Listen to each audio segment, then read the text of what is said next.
ಸೆರೆಮನೆ.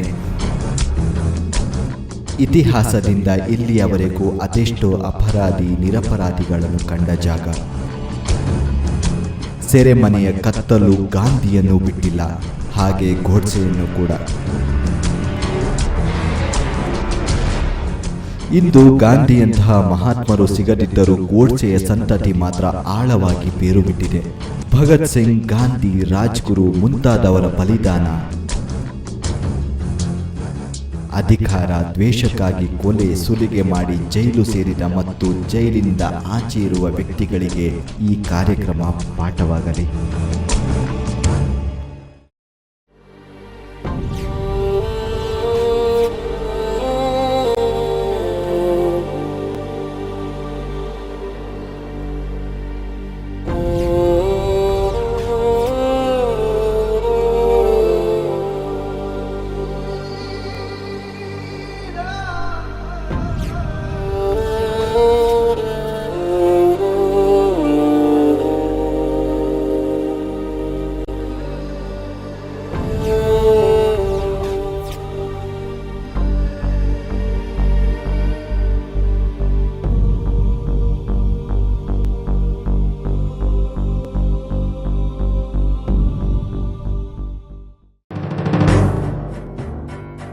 ಈ ನಾಟಕದಲ್ಲಿ ಅಭಿನಯಿಸುತ್ತಿರುವ ಪಾತ್ರಧಾರಿಗಳು ಹವ್ಯಾಸಿ ಕಲಾವಿದರಲ್ಲ.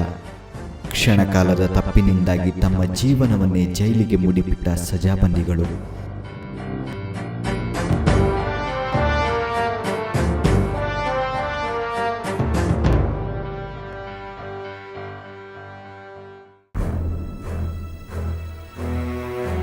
ಈತ ಯೋಗೇಶ್ ಕೊಲೆ ಆಪಾದನೆಯನ್ನು ಹೊತ್ತು ಈಗಲೂ ಕಂಬಿ ಹಿಂದೆ ನರಳುತ್ತಿದ್ದಾನೆ.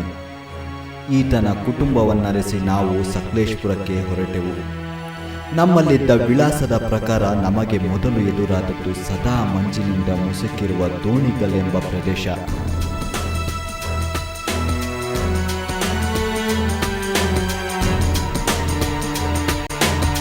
ಒಂದಿಬ್ಬರನ್ನು ವಿಚಾರಿಸಿದಾಗ ಯೋಗೀಶ್ನ ಮನೆಯ ಪಕ್ಕಾ ವಿಳಾಸ ನಮಗೆ ಸಿಕ್ಕಿಬಿಟ್ಟಿತ್ತು. ಆ ಗ್ರಾಮದ ಹೆಸರು ಕಾಲ್ಗನೆ.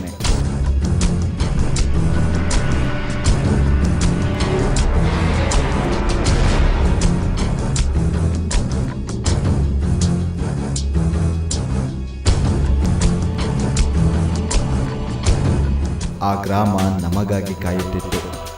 ಆದರೆ ಆ ಗ್ರಾಮದಲ್ಲಿರುವ ಆ ಕುಟುಂಬ ಮಾತ್ರ ಯೋಗೀಶ್ನ ಬರುವಿಕೆಗಾಗಿ ಕಾಯುತ್ತಿತ್ತು.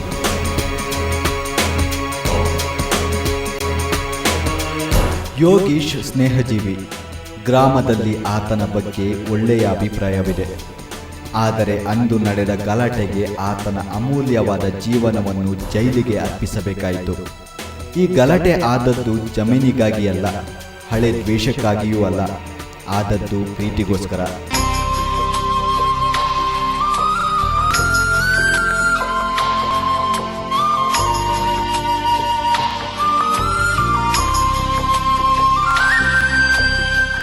ಹೌದು, ತನ್ನ ಚಿಕ್ಕಪ್ಪನ ಮಗಳ ಪ್ರೇಮ ವಿಚಾರದಿಂದ ಯೋಗೀಶ್ ಜೀವಾವಧಿ ಶಿಕ್ಷೆ ಅನುಭವಿಸಬೇಕಾಯಿತು.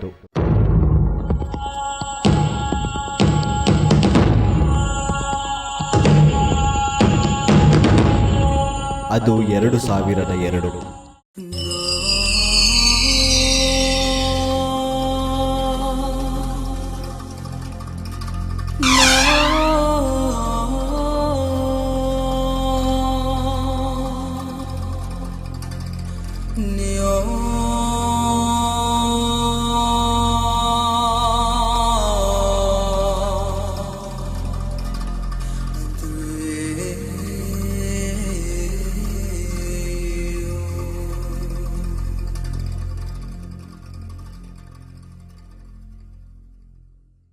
ಅಲ್ಲಿಯವರೆಗೆ ಅನ್ಯೋನ್ಯತೆಯಿಂದ ಇದ್ದ ಸೋದರ ಕುಟುಂಬಕ್ಕೆ ಸುಂಟರ ಗಾಳಿಯಂತೆ ಅಪ್ಪಳಿಸಿದ್ದು ಯೋಗೇಶನ ಚಿಕ್ಕಪ್ಪನ ಮಗಳ ಪ್ರೇಮ ವಿಚಾರ. ಆಕೆ ಬೇರೊಬ್ಬ ಹುಡುಗನ ಜೊತೆ ಪ್ರೀತಿಸತೊಡಗಿದ್ದಳು. ಈ ವಿಚಾರ ಆಕೆಯ ತಂದೆ ತಾಯಿಗೆ ಸಹಿಸಲಾಗಲಿಲ್ಲ. ಈ ವಿರೋಧದ ನಡುವೆಯೂ ಆಕೆ ಆ ಹುಡುಗನನ್ನು ಮದುವೆಯಾಗಿ ಬಿಟ್ಟಳು. ಎಡವಟ್ಟಾಗಿದ್ದು ಇಲ್ಲೇ. ಈ ಪ್ರೇಮ ವಿಚಾರದಿಂದ ಯೋಗೇಶನ ಕುಟುಂಬದ ಮೇಲೆ ಹುಡುಗಿಯ ತಂದೆ ಚೆನ್ನಯ್ಯನಿಗೆ ಸಣ್ಣ ಸಂಶಯವಿತ್ತು. ಅದು ದೃಢವಾದದ್ದು ತನ್ನ ಮಗಳ ಮದುವೆಯಿಂದ. ಈ ವಿವಾಹಕ್ಕೆ ಮೂಲ ಯೋಗೇಶ್ನ ಕುಟುಂಬ ಎಂದು ಬಲವಾಗಿ ನಂಬಿಬಿಟ್ಟ ಚೆನ್ನಯ್ಯ ಯೋಗೇಶ್ ಮತ್ತು ಆತನ ಅಣ್ಣ ತಮ್ಮಂದಿರನ್ನು ತನ್ನ ಮನೆಗೆ ಮಾತುಕತೆಗೆ ಕರೆದು ಬಿಟ್ಟ. ಆದರೆ ಆ ಮನೆಗೆ ಒಂದು ಸಾವು ಕಾದಿದೆ ಎಂದು ಯಾರಿಗೂ ಗೊತ್ತಿರಲಿಲ್ಲ. ಯೋಗೇಶ್ ಆ ಮನೆಗೆ ಬಂದಾಗ ಅಲ್ಲಿ ವಧುವರರು ಸೇರಿ 50ರಿಂದ 60 ಜನ ಕಾದಿದ್ದರು. ಯೋಗೇಶ್ ಬಂದೊಡನೆ ಚೆನ್ನಯ್ಯನ ಖಾರವಾದ ಮಾತು ಯೋಗೇಶ್ ಕುಟುಂಬದವರಿಗೆ ಸಹಿಸಲಾಗಲಿಲ್ಲ. ಅಲ್ಲಿ ಒಂದು ದೊಡ್ಡ ಗಲಾಟೆಯೊಂದು ನಡೆದು ಹೋಯಿತು.